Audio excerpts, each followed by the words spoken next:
right. Well, good morning, everyone. Thank you for attending our third Transportation Tidbits virtual professional development. We hope that you've been celebrating School Bus Driver Appreciation Week this week with your team and Love the Bus Month with your students, teachers, and community.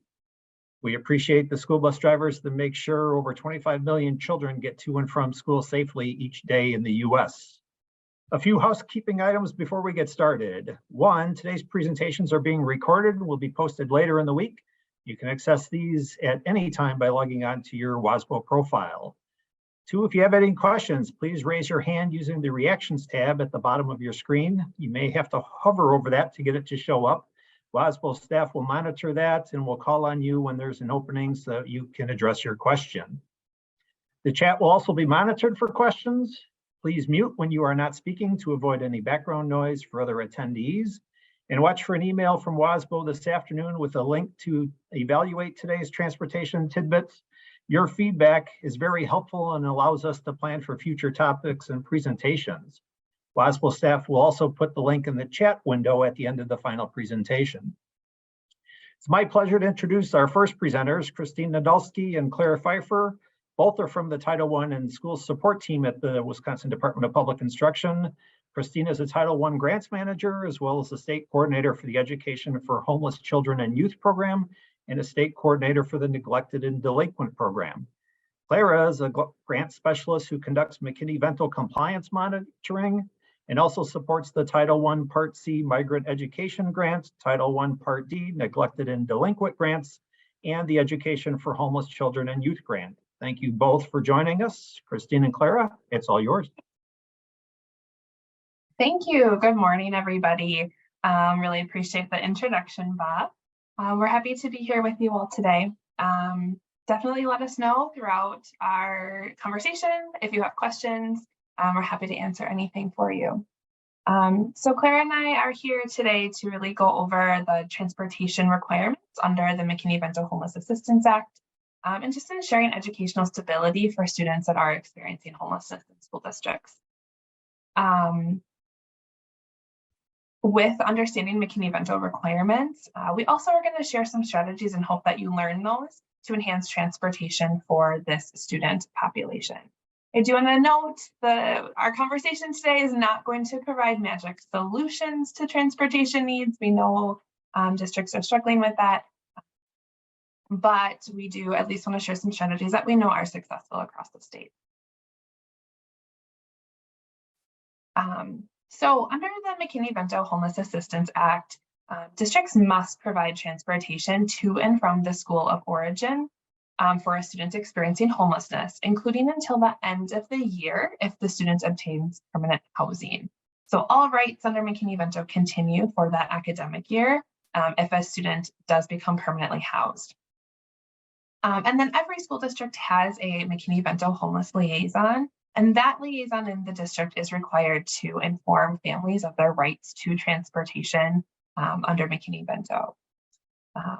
So if a student is remaining in their school of origin, that current resident district, or if the school of origin is in their same district, but maybe they are attending an elementary school that's across town from where they were previously, or they are living across town, then that school district needs to provide transportation, figure out the transportation, and make sure that the students can still get to the school of origin. So that would be if it's in the same school district, just a different residence area that the student might be living in. And then if the student is crossing district lines, so maybe they moved, out of district, maybe 2 districts over, from where their school of origin is, really that school of origin district and the resident district need to divide the responsibility and share the cost of transportation to and from the school of origin. McKinney-Vento law says that if it can be made, districts just split the cost 50-50. But really the 2 districts can work that out and what that transportation can look like. And I've been talking about school of origin a lot here, and ultimately in the law, what the school of origin means is the school where the student was last enrolled and attending, or the school they attended when they were last permanently housed. So typically it's going to be that school that the student was last in. And just ensuring educational stability for the students. It's really important that they still have that continuity, at least in their education, when they're experiencing housing instability. So just examples of what sharing transportation costs can look like. Like I said already, if there's not a different arrangement, it's just split 50-50 between that resident district and the school of origin district. But we really want the two districts to be communicating. I hear a lot that sometimes the district just ends up with a bill from another district. They don't know that a student was experiencing homelessness. They don't know that it's been going on for 6 months. And so we highly encourage districts to reach out to each other and have a conversation about what options are going to be most cost effective. One district might not have as many options as the other district. As long as the cost of the transportation is split, however it ends up being arranged doesn't matter. So it could be that the district the student is not attending actually has a more cost-effective way to transport, and that's okay. We just really want the two districts to have a conversation, be figuring it out together, and not just send a bill to the other district. Also, just want to mention that if you are in an area that's really close to one of our border states, that crossing state lines doesn't matter. McKinney-Vento is a federal law. So if there's a student that ends up in Minnesota or ends up in Illinois, that other district, even if they're in a different state, is still required to share that transportation cost.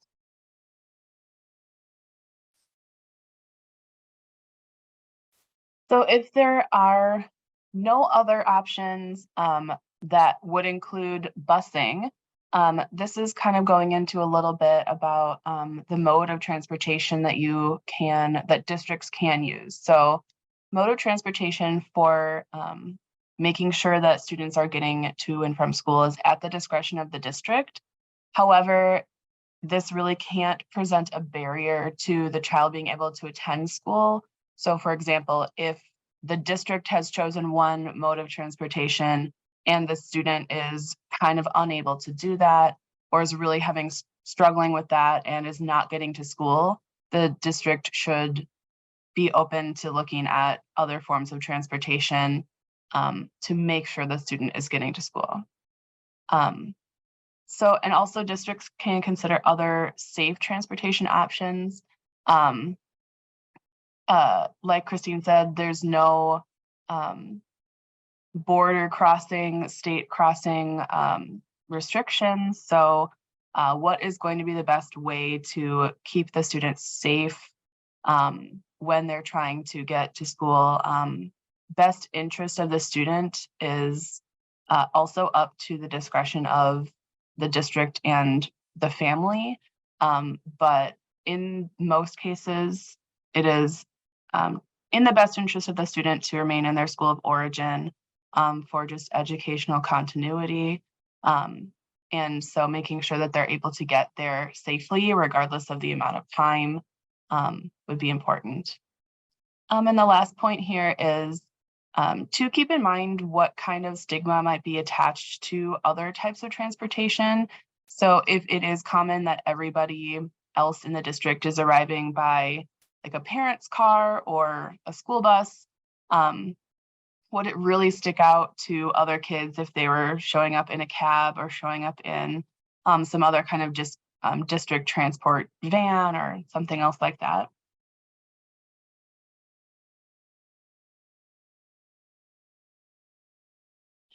So when talking about enrollment, the McKinney-Vento Homeless Assistance Act ensures immediate enrollment of students experiencing homelessness. So immediate doesn't necessarily have a definition, but it would not be acceptable to wait a few days to receive records or to get other educational plans in place. It really does mean immediate. So it is really important to make sure that transportation can be arranged as soon as possible to ensure that that student can enroll and get to school as soon as possible. again, to not create any barriers to attendance or success of that student. So again, immediate is as immediately as possible. But if there are situations where it might take more than a day or two to arrange the most appropriate form of transportation, somebody in the district should maybe make a plan to find a short-term transportation solution for that couple days until transportation is arranged, or a bus route is rerouted or something like that.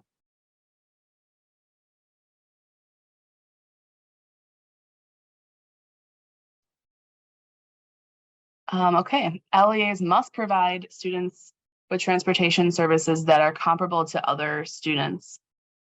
So if we kind of talked a little bit about this, but if there is a normal bus route, then that typical method can be used. If it is normal in the district to have students of a certain age take a public transportation like a city bus, those methods can and should be used also. If a student is temporarily living in the walk zone, the student can follow the walk zone.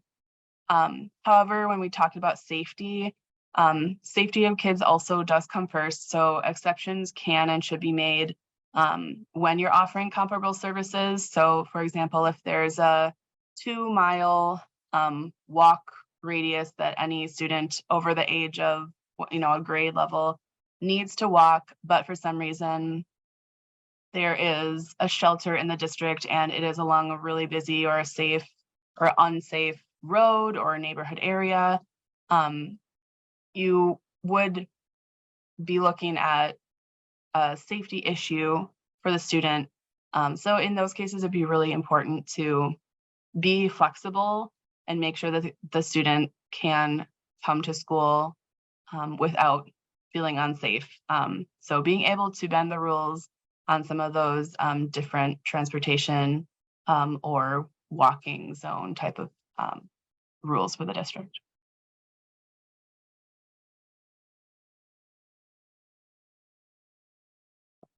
So one of the updates to the McKinney-Vento Homeless Assistance Act when the Every Student Succeeds Act was passed is that it included preschool in the definition of school of origin. So, since 2015, preschools are included in school of origin for students. And that would include if it's a district administered public preschool program. So 4K, Head Start, if there are other IDEA special education services that students are getting where they're enrolled in a school district. It would also include community 4K sites. So, any student that's enrolled in the district, but not necessarily attending a district building still has rights under McKinney-Vento. And it's all rights and services, so just including those transportation rights as well. So in cases with, a young child, a preschool, a student in 4K, transportation must be provided to the school of origin. And this is even if the child is enrolled in a public preschool in one district and moves to another district that does not provide, widely available or universal preschool. There are very few districts in Wisconsin that don't have 4K offered. But if a family ends up moving temporarily into a district that doesn't offer 4K, the student still has school of origin rights to continue in that school they were attending, still sharing the district would still share the cost of that transportation. So just pointing that out, that it is for young children experiencing homelessness as well. And again, those community 4K starts, Head Starts, those types of preschool programs are still included in the school of origin. Another piece that was updated in 2015 under the Every Student Succeeds Act is including language that is really specific to include extracurricular activity participation for students. It always was part of McKinney-Vento, but just stronger language was added to ensure that access to to participate in extracurricular activities existed in the law. So districts need to eliminate barriers this is what the law says, to enrollment of students experiencing homelessness. It includes transportation barriers, and enrollment includes attending classes and participating fully in school activities. And so what that means is full participation in extracurricular activities. Students cannot face barriers to accessing those activities. And so if transportation is a barrier, then the district does need to provide transportation for that extracurricular activity. And it could be offered lots of ways. It might be a bus to, to their house after a practice. It could be a bus after, a club after school. It could also be helping a coach or an advisor for a club to connect the students with other students, to maybe get a carpool ride home or have a different parent drive that student home. It doesn't have to just be a bus. It doesn't have to be a specialized transportation necessarily, but just ensuring that students experiencing homelessness do have access to extracurricular activities and to be able to participate. Hey, Kristine, we have a question in the chat that's kind of along that line. It reads, if a student experiencing homelessness participates in a youth apprenticeship program and transportation is not usually provided to other students, is the district required to provide transportation to and from the job placement? Also, does it matter if the job placement is in a different LEA location? This is a really, really great question, and thank you so much for asking it, because if the apprenticeship program, if a job, anything related to work experience for a student is included in their education plan, then yes, transportation does need to be provided for that student because it's meeting their education plan. If it is an after-school job for a student, I worked at a movie theater after school when I was in high school, that is not provided for students. It would just be if it's part of the student's education plan. So it sounded like the question you were asking would be part of that student's education plan. I would agree with that assessment. And does it matter if the actual apprenticeship program is taking place outside of that LEA? It doesn't, no, because that plan was made for the student to be doing that. So transportation will still be provided, and hopefully, I think we're going to be talking more about like transportation options coming up, but hopefully there would be some options that would work well for that too. Awesome. Thanks, Kristine.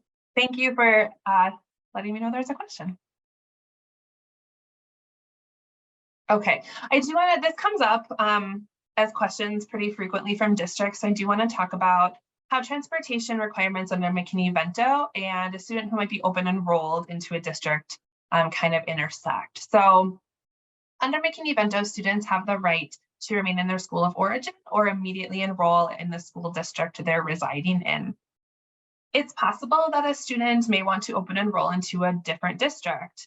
In that case, the student does need to follow the typical open enrollment process because it's not a district they have rights to under McKinney-Vento. And in that case, the district would follow, as they do with any student that's open enrolled, how they're doing transportation if they are. And typically districts are not providing transportation to those students that are open enrolled. So just because a student is experiencing homelessness, if they're choosing to open enroll into a district they don't have rights to under McKinney-Vento law, they are not receiving transportation. So that's where the homeless liaison can kind of help them understand what their options are and what their rights are, but they would not receive transportation in that case. The student does need to be identified as homeless, and all other McKinney-Vento services need to be provided, but they're kind of waiving transportation because transportation is only to and from the school of origin or comparable to what anyone else in the district they live in is receiving.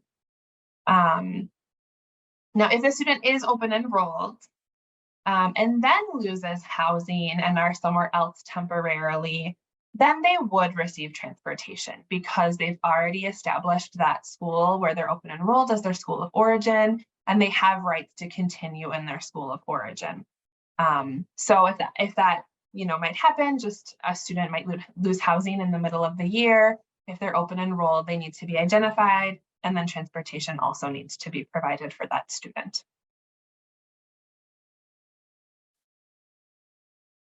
Okay, so there are some options for funding transportation. McKinney-Vento is an unfunded mandate, and so transportation needs to be provided regardless of what funds are available within the district.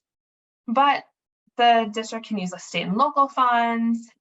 If there are community partnerships established, we know there's a lot of school districts that receive donations from the community to get bus tickets for students, or like actually hold community fundraising drives to help with transportation, because we know that it's something districts are struggling with for sure, especially since the pandemic. There are new funds out there, the American Rescue Plan Homeless Children and Youth Fund, part of the ARPA package of federal funding that came through. And the ARPA HCY funds are specifically to support students experiencing homelessness. So most districts in the state do have access to those funds. And so transportation could be provided using that funding stream. Any of the other federal stimulus funds can be used too. Also, any ESSER funds, anything that the district may still have, because any of the activities under that were allowable under the McKinney-Vento Act are allowable for other federal funds to be used for, or I should say other federal stimulus funds. And then under Title I Part A, there is a requirement for all school districts to take a homeless reservation. And so that homeless reservation can be used. It's there to support students that are experiencing homelessness in whatever they may need, and it can cover the excess cost of transportation.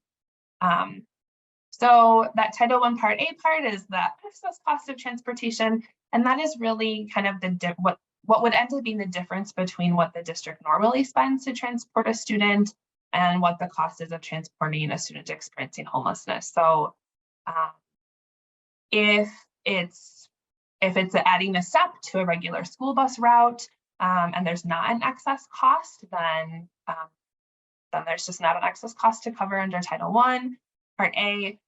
If the district has to reroute a school bus, so looking at what that excess cost was of adding an extra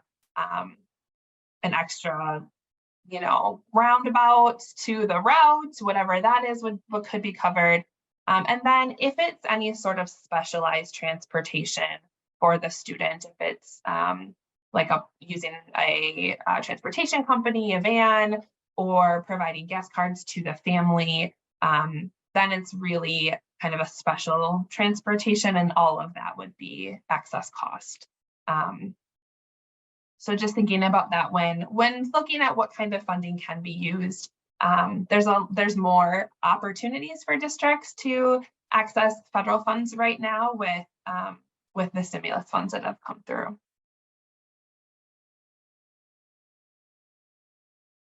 How far is too far to travel to the school of origin? The simple answer is that there are no rules about how far is too far. But the most important thing here is that, again, there's no rule. So there's not a time limit or a distance limit that a district can really set if it is still determined that it is in the best interest of that student to keep attending the school of origin. There's nothing in the McKinney-Vento law that says anything about this. And it's really important, again, to make sure that there is the right kind of transportation that is not creating barriers for the student to be able to attend the school that's in their best interest. And again, we kind of mentioned these before, but there are a lot of things that could be considered when you're talking about best interest of that student. One of which is the impact of that commute on their education. We all know that, especially in Wisconsin, there's a lot of just regular rural bus routes that are very long. If it's going to be something that the student is traveling for a very long time in the morning or in the afternoon, that is definitely something to be considered. Along with that, I would also mention age, which is on here too. So you may not want to, or a parent may not want to put their kindergarten student on a bus for an hour and a half each way. That's not probably very safe for that student anyway. It might be slightly different if you're talking about a high school age student. Maybe they're fine with that. Maybe that's something they have been used to, or so on. Safety, again, and we kind of talked about this in kind of like some modes of transportation. Want to make sure that it is a safe way to get to and from that school of origin.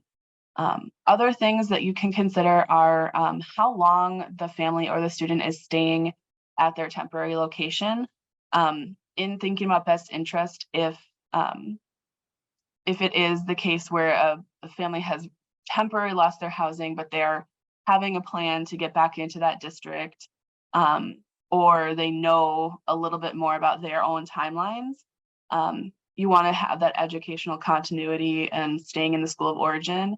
If it is a family who loses their housing and they move pretty far away, but they also are fairly sure that they're probably going to be landing there for a much longer period of time, it might be in the best interest of the family and the student to enroll that student in the district that they are now residing, if they really are unsure that they'll be able to move back into that area, have it be a more reasonable amount of time for their students to be traveling to and from school.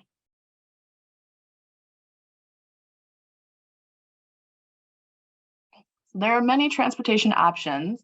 As mentioned at the beginning, this is not going to be a magical solution, but we have talked to many districts who are able to come up with really unique ways to transport students and making sure they're getting where they're supposed to be. So of course, using school buses, that also could include using other vehicles that a school district owns. So if there is a special education, like a van or a bus, if there are other buses that are available, definitely can be used for this process. Public transportation, again, if this is something that is available in the area, which we know that there's a lot of areas in Wisconsin that there's not really that option, especially if it is common for other students to be using those public transportation options as well. There are many types of different approved carpools, van, or taxi services in some areas of the state. There are a couple of different companies. I know one of them recently changed names, but there are a couple of companies that are, I think they market themselves as kind of like an Uber for students. They're like specifically designed for students to be used instead of trying to call for a Lyft or an Uber. If a parent or an unaccompanied homeless youth or other driving age youth have their own vehicle, it is definitely a good idea to think about reimbursing a parent or a youth for the miles that it is taking for them to get to and from school. We all know how volatile the gas prices can be. So we do encourage districts to think about not only the number of miles, but also the price of gas, and encourage transportation agreements in that kind of way. I think we'll talk about that a little bit more on the next slide, but and then of course, in terms of sharing costs, 50-50 between a school of origin and school of residence, it is really great if you can develop an agreement with school districts. Maybe if you have one school district in particular that you work with a lot, maybe there's a shelter there and there's not one in your district boundaries. we do have examples of different kinds of transportation agreements between two districts, along with just having that conversation about making sure the students are getting to and from school, and if there are other ways to transport them. But these agreements could be nice, again, to not just send somebody a bill like at the end of the year for a large amount of money and they don't really know what's going on. And then there are other, like Kristine had mentioned before, carpooling. I mean, this isn't like exactly very easy to get going if they're kind of parent-based, but there are LEAs that are able to either pay current staff or to pay staff like extended contract time to do transportation for students. Typically that could be with a district vehicle or sometimes with another vehicle that's not district owned. Is there anything else that I was missing here, Kristine? I think just, you know, we've also heard districts that share a lot of students, just, you know, one bus is one way in the morning, the other one bus is home, and they don't have to bill each other. So there's just lots of arrangements that could be made with other school districts. And we do have a couple questions that have come through. First, it's regarding Uber and Lyft. Are those considered like safe options for districts to use, or is that kind of not a great option? I think that's oh, sorry, go ahead, Kristine. Sorry, Clara. I think that would just be up to the district of how, you know, consult with the attorney for the school district and just see like, is this safe? What can we do? I know there are districts that have determined not to use them. But again, there's nothing saying you can or can't. I think it's just would need to be determined by your district and probably have a policy around what that looks like. Yeah, I was just going to say that I think it would be more on the legality of that. It might be different if a district is calling for an Uber or a Lyft and the parent and the students are getting in to that vehicle. I know that there are legal restrictions that on those platform ends do not want to be transporting students or children under a certain age. It might be 17 or 18 and older.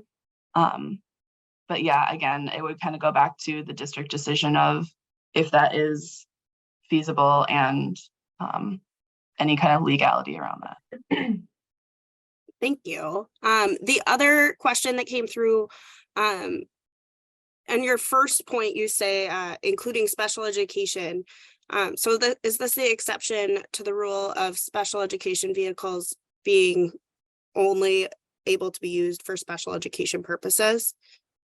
There's a document that's from DPI that kind of describes that. So it's within, it has limitations. So I'll find it and link it or send it along. I'm screen sharing at the moment, so I'm not going to right this moment. But there is a document that explains how specialized transportation can be utilized. I think it's a limit of 20 days. So it could kind of be like a temporary solution while other transportation is found for a student. Awesome. Thank you. I'll watch for that link later today.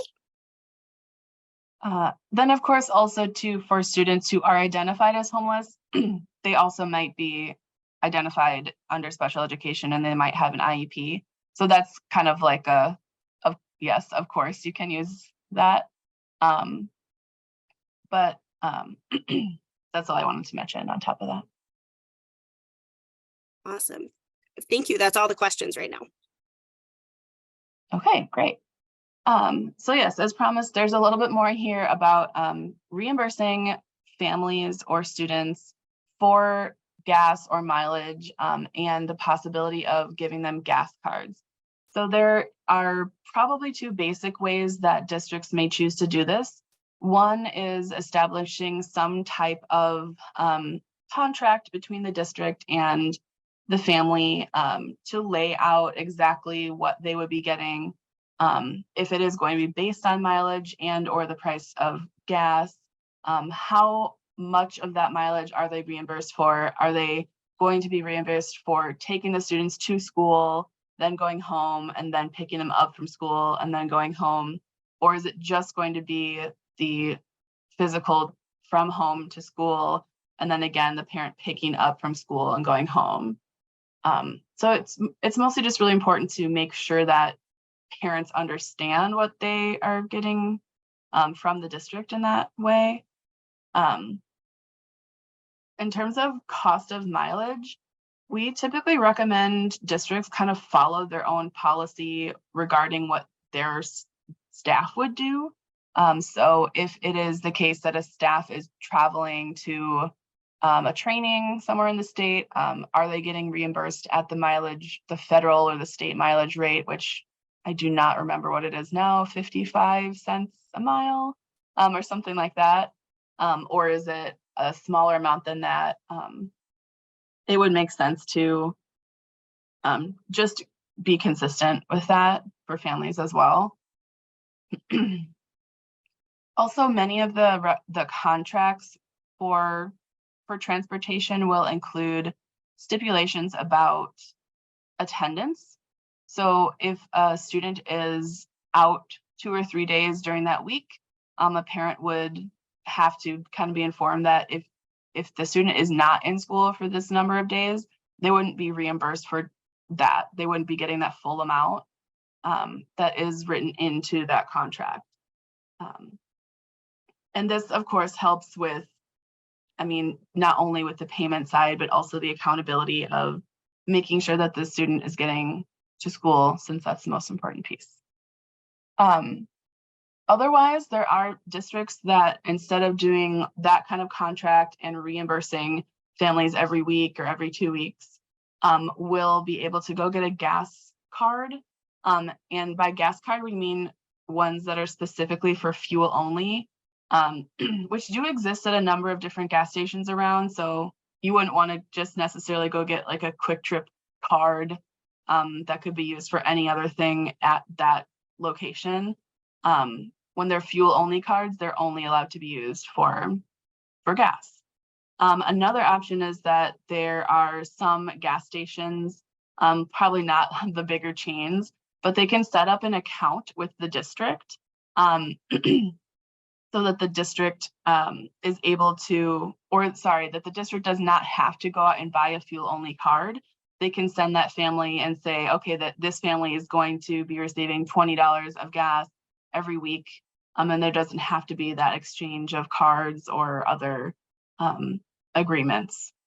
On the bottom of this slide, we do have a little bit more guidance, I think, on this, or there are lots of different example forms that we have on our webpage that have to do with transportation agreements or gas card arrangements.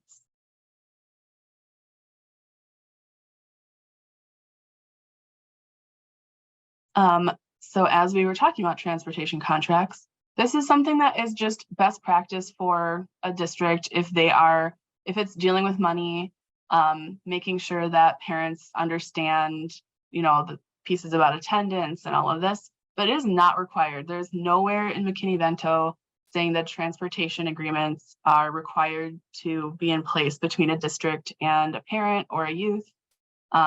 It just helps all parties involved understand what they're going to be getting, and if they're not getting the full amount, why that is. So down here, we do have an example of a transportation agreement. Again, there's a couple of them on our website as well. But yes, it's not required. It's just something that we recommend to remain transparent.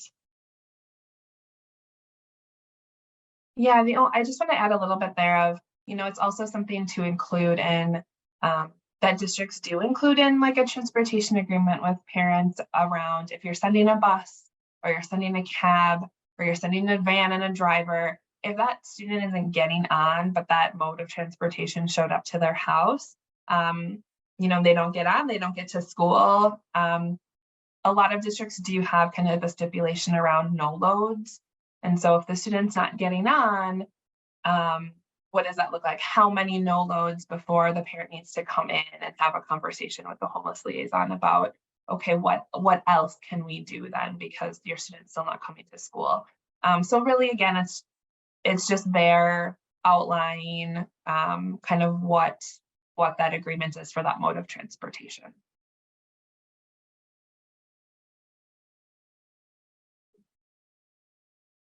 We do have some resource links here too. The National Center for Homeless Education is our technical assistance center through the U.S. Department of Education. Excuse me. And then some other links to our DPI Education for Homeless Children and Youth webpage. Clara mentioned the example forms. Any other transportation guidance that you might be looking for there too. And then you can always reach out to either of us. We're happy to answer questions. You can reach us easiest by email. And then there's a link here too to the Homeless Liaison Directory that's on our webpage. Just if you are working through a transportation situation and need to know who to contact in the other district, our Homeless Liaison Directory is always up on our webpage, so you can find contact information there for others. Any other questions?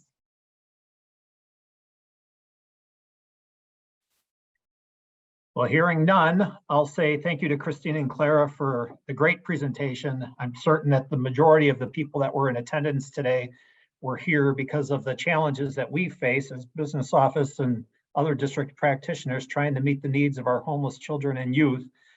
Transportation, as we know, is challenging to begin with. Add in the COVID and everything else and the labor challenges, and meeting the needs of these students has just become a little bit more challenging.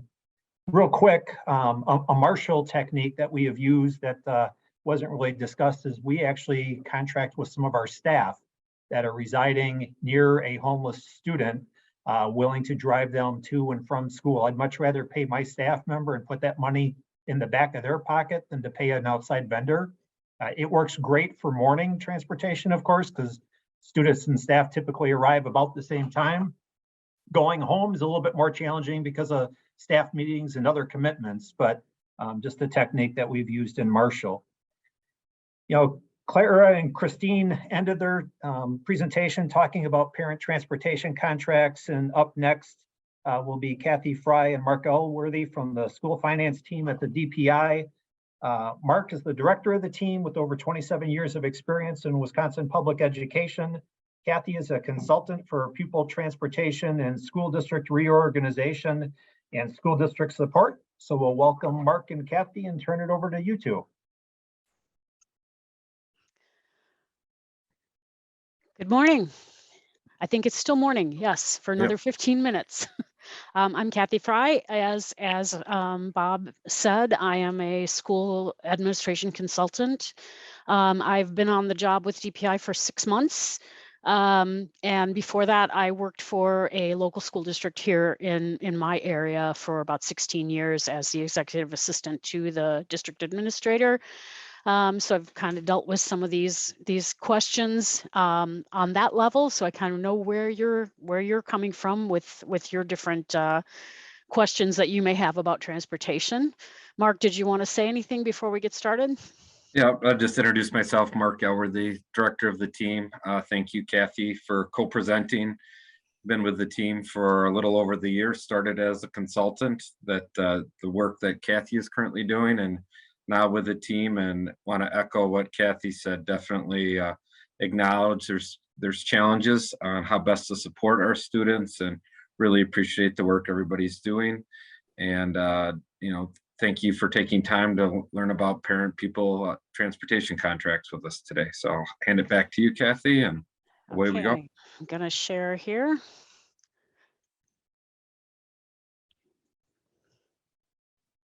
Hopefully you can all see that. Looks great, Kathy. Great. So we've already done our introductions. So the current law for pupil transportation provides that pupils attending any public elementary or secondary school, including 4- and 5-year-old kindergarten students, are entitled to transportation by the resident district if they reside 2 or more miles from the nearest public school district they're entitled to attend. So basically, generally, if the student lives 2 miles or more away from the school they attend, they're entitled to be transported by the school district where they reside. The majority of transportation is by the standard yellow school bus. Providing transportation, though, doesn't necessarily mean by a school bus.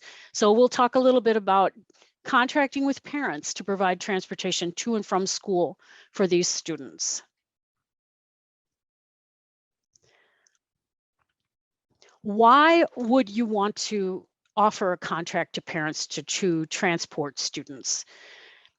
If a school district would have to incur an unusually high cost of transportation to transport a pupil or groups of pupils, you can use a parent contract to address that, and it may be a better option for you. There are 2 different types of contracts. There are contracts for public or private school students and strictly for private school students. So we'll go through both of those types of contracts. Those contracts apply only in cases where the school board is required to transport the pupil to and from school. And these are the references to the statutes that cover both of these types of contracts. There is more information on our DPI website about both of these types. They are very specific, especially the private school contract.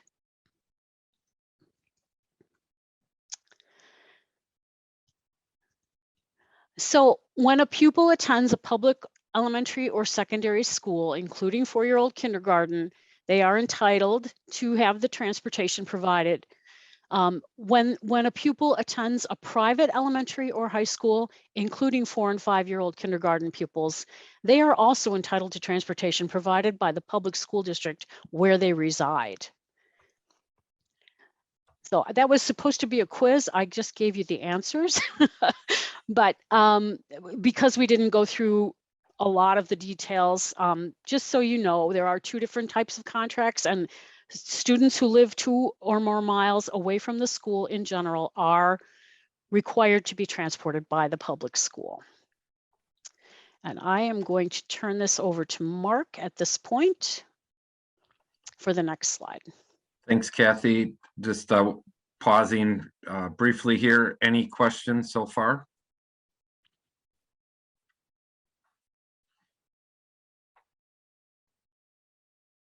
None yet. None yet, and pretty straightforward. So we're going to talk about the 2 types of contracts possible. The first one is contracts for public and private school students, and as Kathy alluded to, and you've got the state statutes here. These are, students, public or private, living, within a specific area in the school district. Districts are required to provide transportation. Now, one option is a negotiated contract between the parent and the school district. And the key component here is that if a parent rejects the concept, then the district still needs to provide transportation by another means. So when I was in the field, school district, I was a superintendent for over 13 years. Sometimes we had a situation where it just was in the school district's best interest, and perhaps the parents was interested in to have arranged for a different type of transportation. And so because they agreed to it, we had a contract.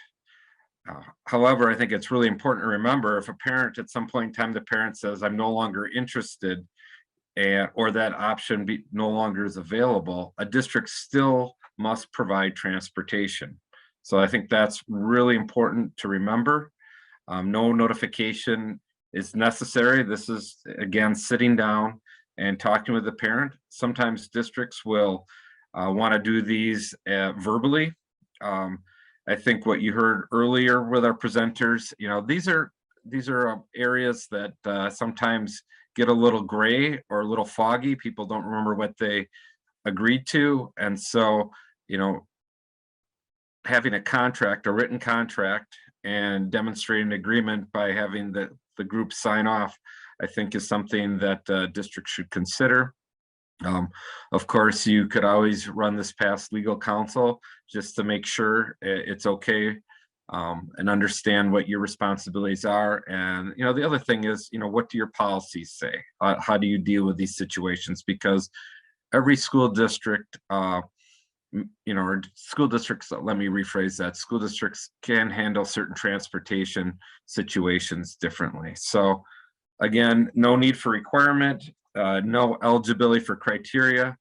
And because the student's being transported and the district's paying for it, school district receives state aid. So once again, that's for public or private. This is specifically only to private school pupils. And if we can go back, and I will share that these questions are occurring at a much higher frequency as we add additional educational options throughout the state, depending on where your school district is. Most areas of the state are now reporting a lot of new schools opening. So keep this in mind as we talk through this. And it just simply may be new for you, and that's okay. It's new for a lot of school districts. So again, this may only be used for private schools or private school pupils. And we'll explain the criteria in the next slide. And the one thing that's different is that the compensation is specified by law. The other component different than the other contract we just discussed is there is a take it or leave it. It is a take it or leave it contract, meaning if the parent rejects a properly offered contract, the district's not required to provide transportation by any other means. And there are some resolutions as outlined in state statutes. DPI will determine if one, and DPI then is the decision maker at that point in time. Again, because the district's paying, school district receives aid. Of course, it's very important for you to document all this so that you can receive the transportation aid. So on to the next slide. So criteria for private schools to be transported. Pupils must live 2 or more miles, or 2 miles or more from a private school they attend. Pupils must live within the private school's approved attendance area. As a side note, that's something that should be happening on an annual basis. So after you finish this webinar, or just find out when's what private schools have approved attendance areas. And again, if you have some questions, please feel free to contact Kathy or myself. We're happy to help talk you through it. Conceptually, and this is becoming a little bit more, I'll say, litigated, as well as just more detailed.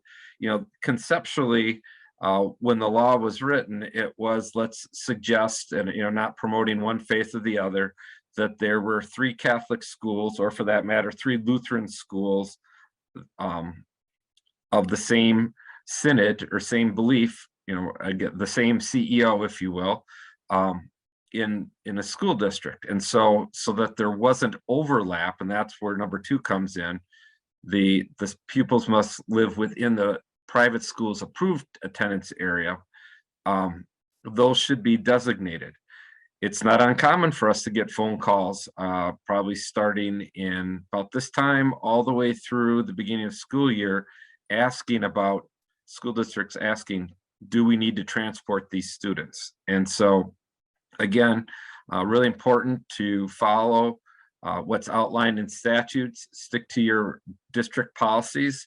Transportation has, more in the open enrollment area, and we're not going to talk about that today, but again, there has been a fair amount of litigation. So even though we sometimes think we understand what it is, we definitely have some clear direction. The other area that everybody is not aware of is private schools that are located within a resident school district or not more than 5 miles beyond the boundary measured along usually traveled route. So this is something, again, again, as a superintendent or as a business official, you should be aware of where the private schools are, and kind of monitoring. Some have existed for a long time. Again, some are new, some have closed, or some may be opening next year.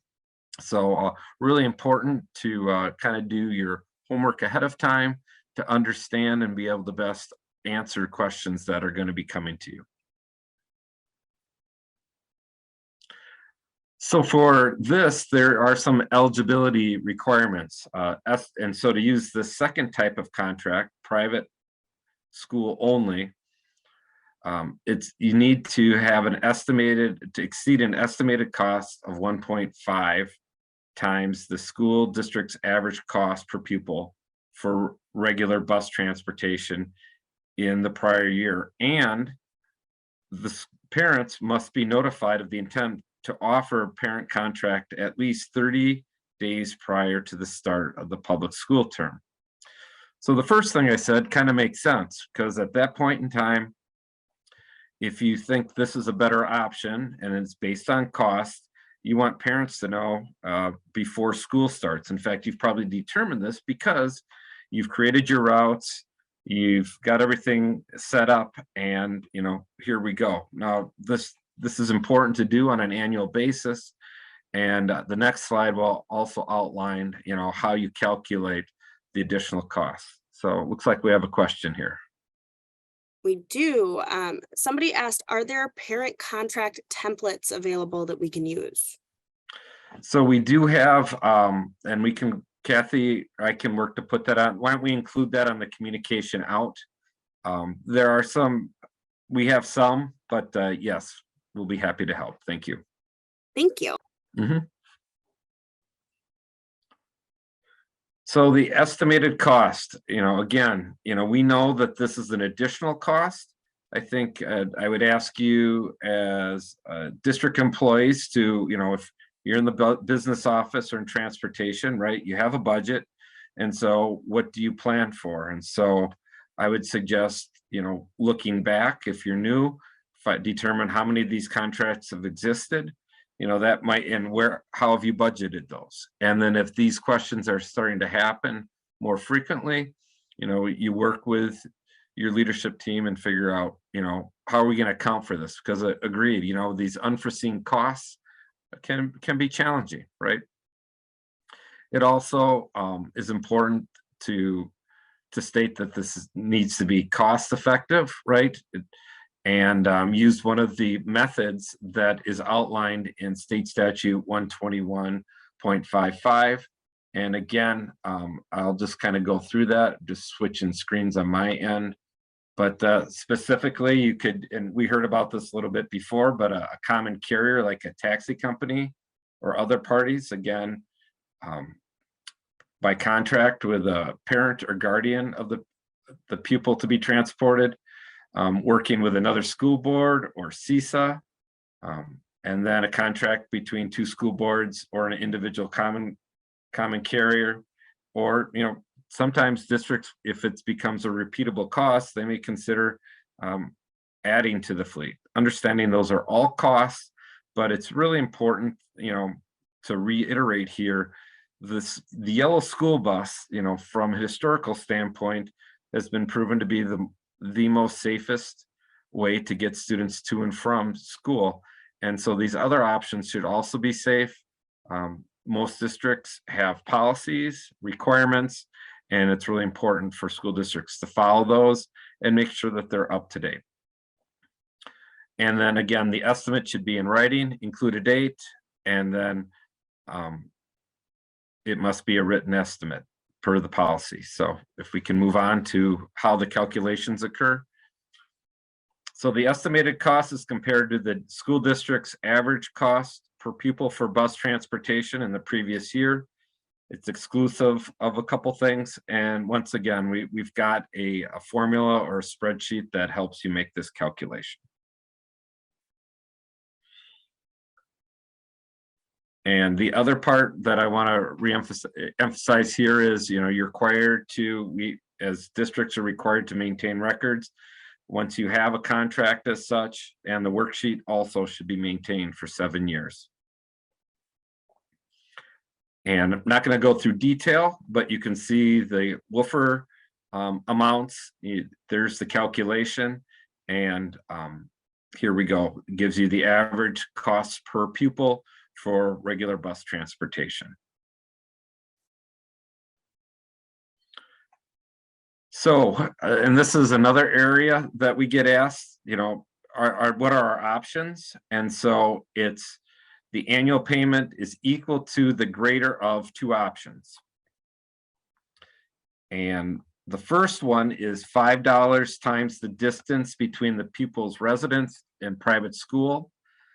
Oftentimes districts get concerned that this includes the number of trips or number of days of service. No, it's $5 times if my family qualified for a private school contract and we lived 12 miles, then that contract would be $60. And then there's the average, the schools district's average cost per pupil for regular bus transportation in the prior year. And that it generally, those are the two options. Generally, it's the second one, which is the greater of the two. But you should, again, do both calculations. This another thing that we get asked, and so I just want to be absolutely clear. This is a payment per pupil, not family. So, and that is clear in statute. That is not an interpretation, but written in statute. Payment may not exceed the actual cost. So questions so far? Anything else? Otherwise, I will hand it back over to Kathy. Mark, there was one question posted. How do you determine a private school's attendance area? I just happened to have up section 121.51 of Wisconsin statute, so I copied it and pasted it in there, but perhaps you want to discuss that too. Sure. No, thanks, Bob. Good question. So part of being leaders in school districts is establishing those relationships with stakeholders. And so it's my practice to meet regularly with faith leaders. They should be submitting to the school board, you know, what they believe to be their area, and then the district would approve that.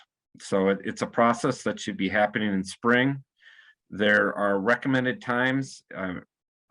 Sometime in April, I think, is when it is supposed to be given to the district, and there's a time frame in which approval. And of course, why is this? Why does this timeline exist? It's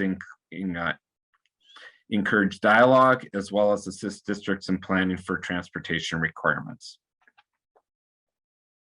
A couple of other questions that came in as they continue to come in. So question number one, some schools have 4-year-old daycare. Do all private school 4-year-old programs count as a 4-year-old kindergarten 4K program? So again, this is talking about instruction. So those are areas, and I would say as a state, this is a challenge, right? And people, you need to understand what's being offered. Now understand that there is also, this is on a different transportation topic, and Kathy, if you can pull that up, or when you're talking, Kathy, I will get that. There is some specific language related to transportation and daycare. And so if you have a specific question, I'd really recommend people contact Kathy and we'll go through your specific situation. So one, get all the details, and then we're happy to talk you through it. It's a good question. It's a real question, but it's really, how should I put it, varies based on how it's organized and locally too. And just because people call it a 4K program, you know, is it something else? And, you know, I appreciate that anyone that offers services to help children, that's wonderful, but it's, you know, it's very specific criteria. Couple of other questions. I think you can hit these pretty quick. Question number one, to be clear, there are 2 students in a household. They will get the amount for each student, not per household, for the parent transportation. Yes, per pupil. I understand that that's more money, right? And but that is in statute. Yep. Another quick question. What if the private school does not have a designated attendance area? That I would reach out to them and get one. how do you work it through? It's also how your district problem solves, right? These deadlines, like I said before, are to encourage dialogue. Always, just really, I work really hard on developing relationships before I need help, right? Because when you need help, you need a team. You need people that are more, they're skilled, they understand. So if you don't have one, again, I'd put it on your to-do list, get that going. Now, this is a perfect time. If you don't have it, reach out. Hey, understand how districts have operated. I think many of these attendance areas throughout the state have been on a handshake, right? People understood. If you talk to the bus company, they can also probably tell you the history of transporting the students to private schools, sometimes better than the actual school district. I mean, know who your historians are, but again, I think it's really important to get it written down. This allows you to get a point of reference. It also helps you to make better decisions. So really encourage people just to, if you don't have it, reach out, start a conversation, and get it in place. Yeah, that relationship building is really key for parochial students in particular. Memory serving me correctly, I believe there's a May 15th date in statutes that the parochial schools are supposed to notify the public schools of those students that they're aware of that will need transportation assistance for the upcoming school year for budgetary purposes on our end. So, it's good timing is good to reach out to those parochial schools now regarding attendance area, reminder about that so that we are aware of how many and have that from budget.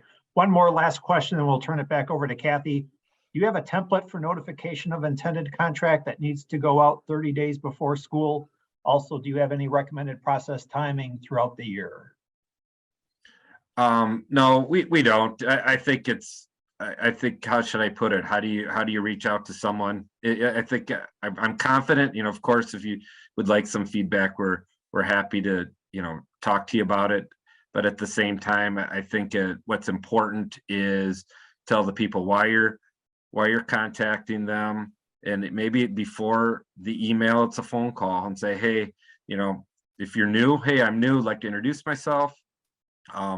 Got a project, we're starting to plan for the budget. This is the phone call. What do you have for your records? Kind of go from there. And then maybe you follow up on the email and you document. And then you just, again, how do you develop those relationships? Everybody's got their own personal style. I think it's just getting in front of it that's really important. Yeah, another question just came in. If a student enrolls in a private school during the school year, are they eligible for prorated payment or contract?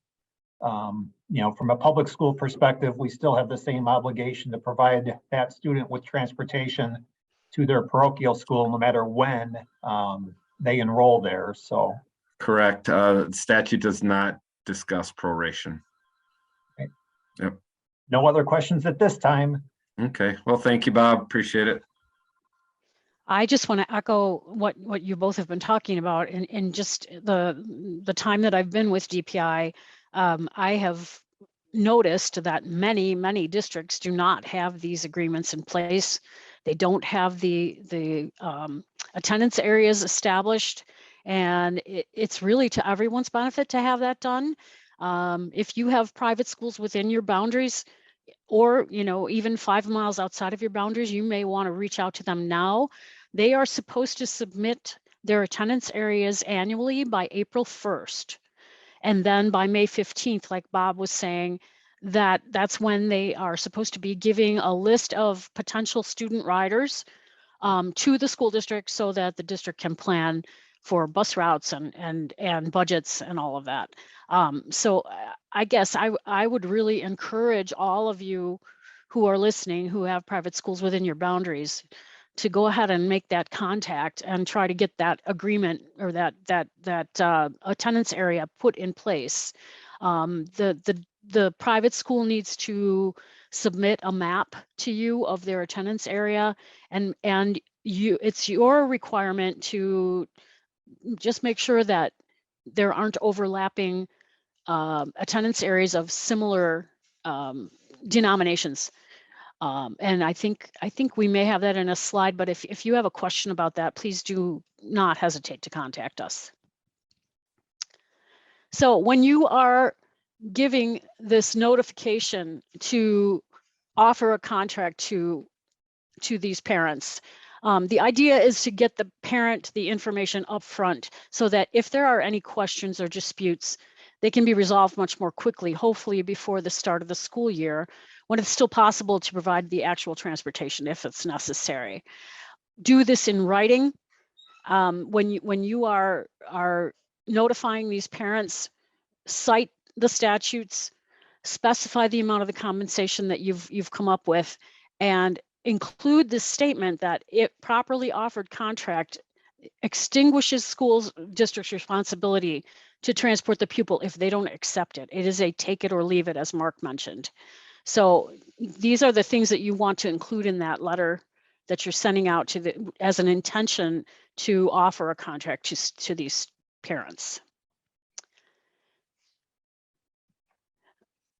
The school district must include a copy of the estimated cost to transport the pupil and the assumptions used in calculating that estimate, and a copy of that completed worksheet that we showed you once before that's used to determine that average cost per pupil of transportation costs for the prior year. Okay, this time I'm not going to goof it up and give you the answer ahead of time. What are the 3 criteria for private school pupils to be transported? And I guess maybe Caitlin, if people can answer in the chat, maybe you could help us with that. I sure can. Okay. So if anybody has an answer to one of those, go ahead and put it in the chat.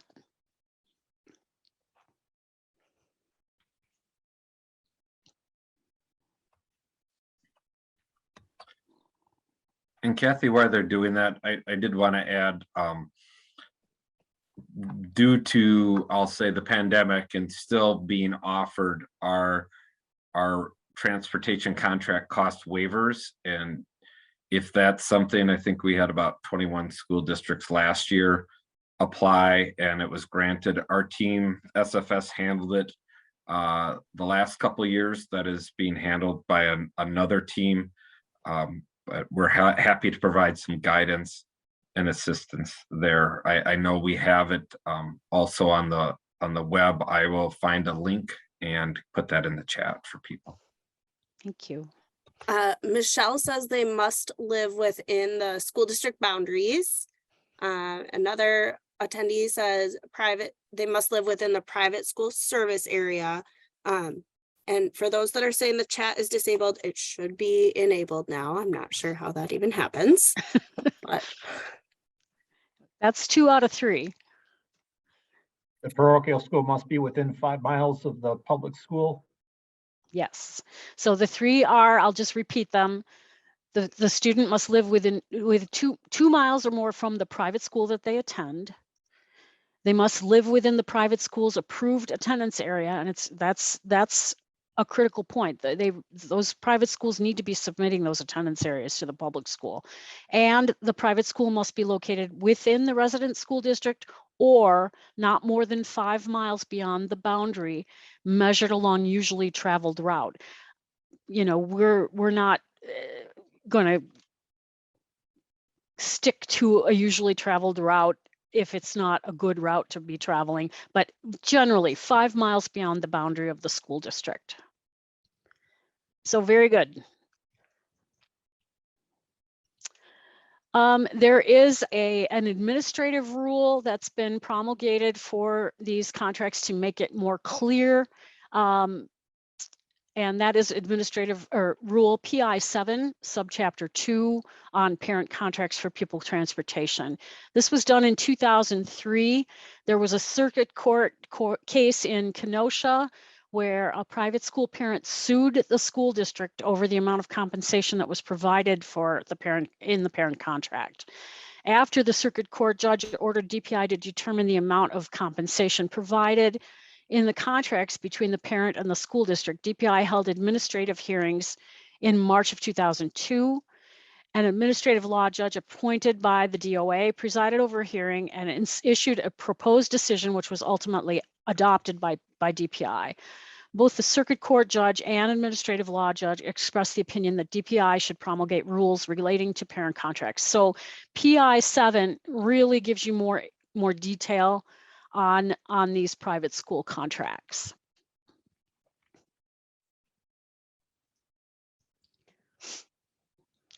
Again, the purpose of this rule was to clarify the law.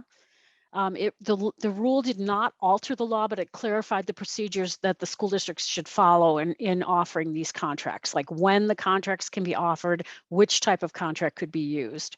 The rule applies only to cases where the school district is required by law to transport. Additional purpose of this rule was to help districts calculate the amount. The appendix to the rule is the worksheet, and added in the rule were specific specifications that the school district must provide certain information to the parents, and that's meant to result in fewer conflicts. So that kind of goes along with what we talked about before, with getting in touch with these parents ahead of time and telling them that you're ready to offer a contract for them for the following school year. If there are disputes, the DPI will determine the amount of compensation if both parties request. So both the school district and the parent who's getting the contract must request a dispute resolution. DPI's decision is then final.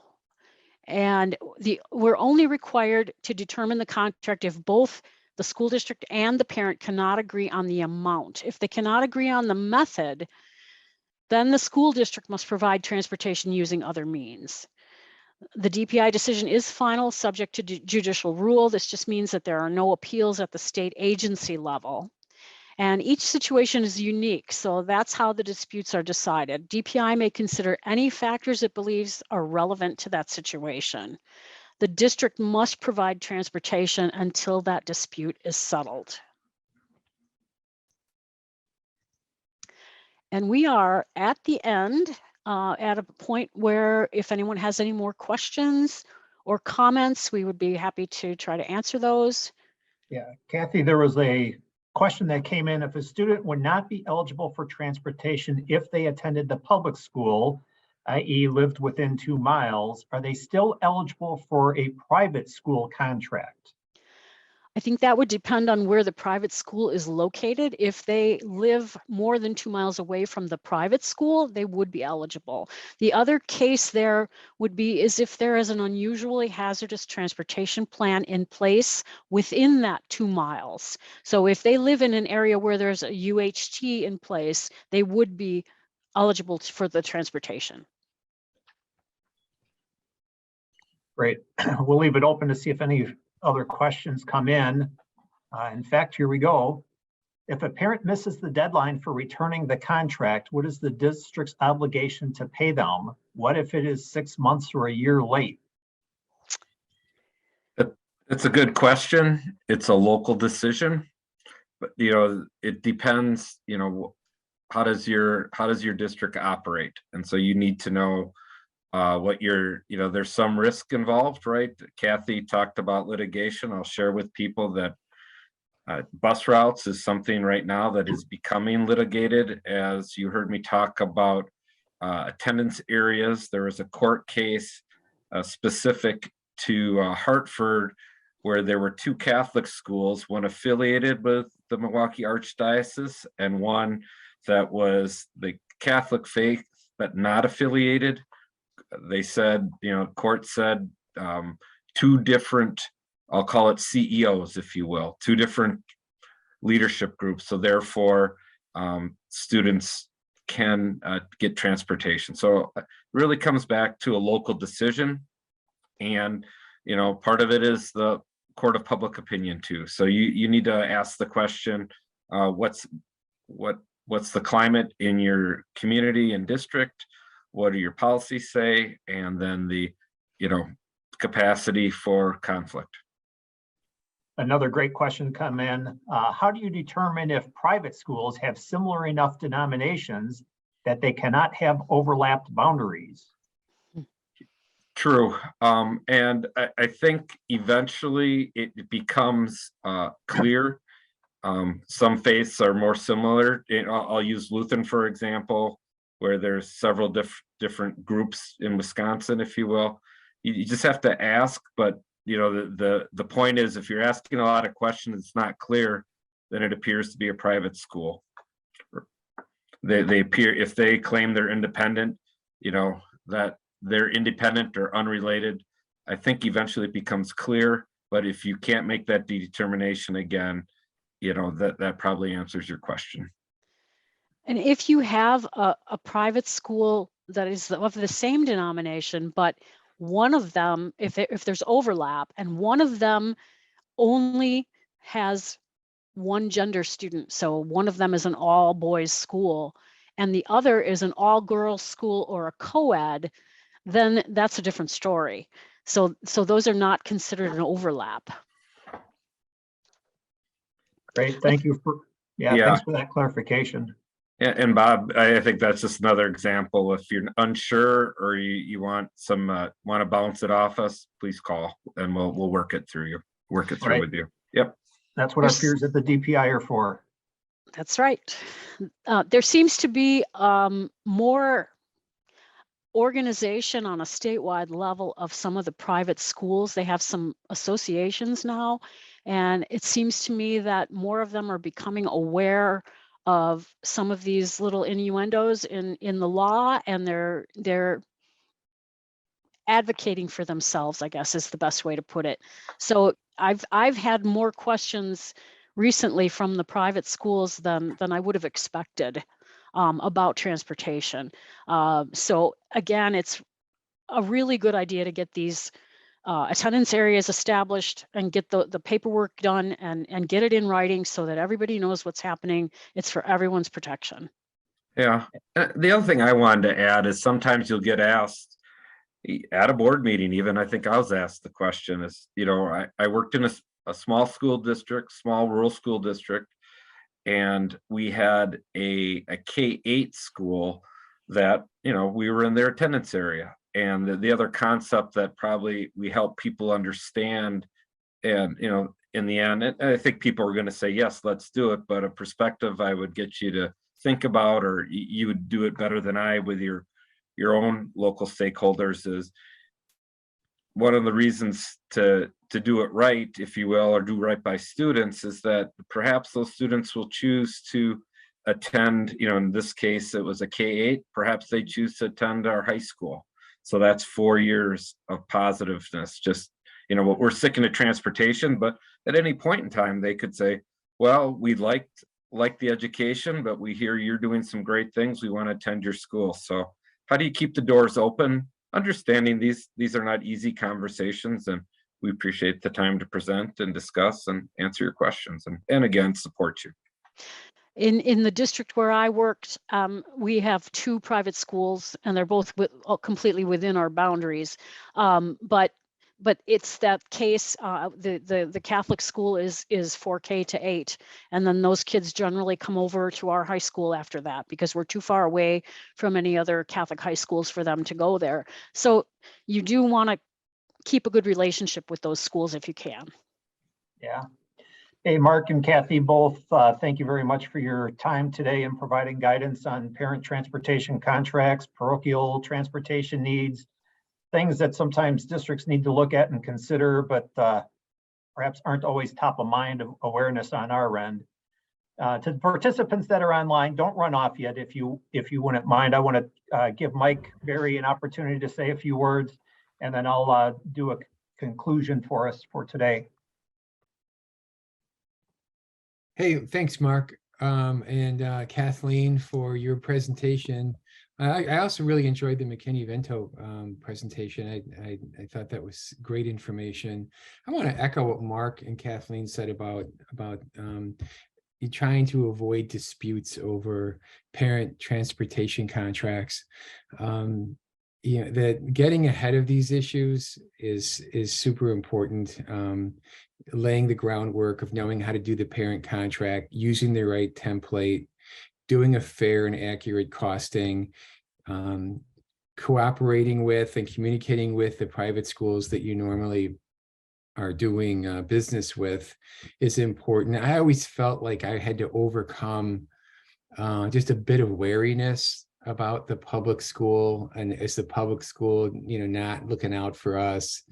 And the only way you can overcome that is by working with the administration of the private school. And it's better to do that in some quiet, week in the summer or something, than when you're in the middle of a full-blown, dispute with a parent.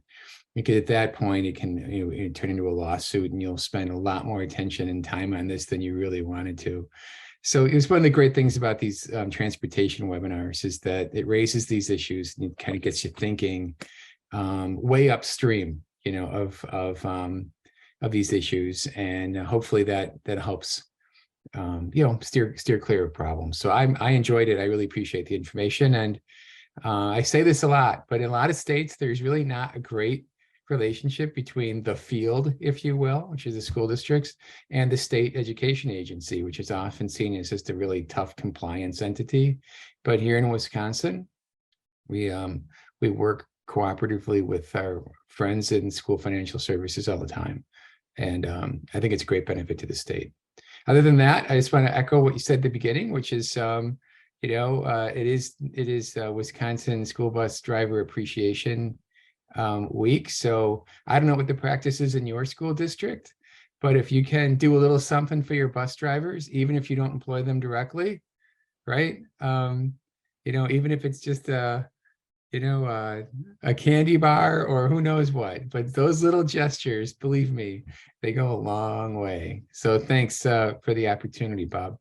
Yeah, that they do. This evening, Marshall's got a school board meeting, and I've got thank you notes ready to circulate amongst the board members to sign, so we can give them to our contracted school bus drivers, along with a little gift card to extend the district's appreciation. So, hey, we appreciate everyone joining us today for today's Transportation Tidbits virtual learning opportunity. Please take a moment to complete that evaluation for today's topics using the link that's in the chat, or it'll be in your email. We can't stress enough how valuable your feedback is as the small group working behind the scenes schedules and plans for future transportation tidbits. So please do that evaluation.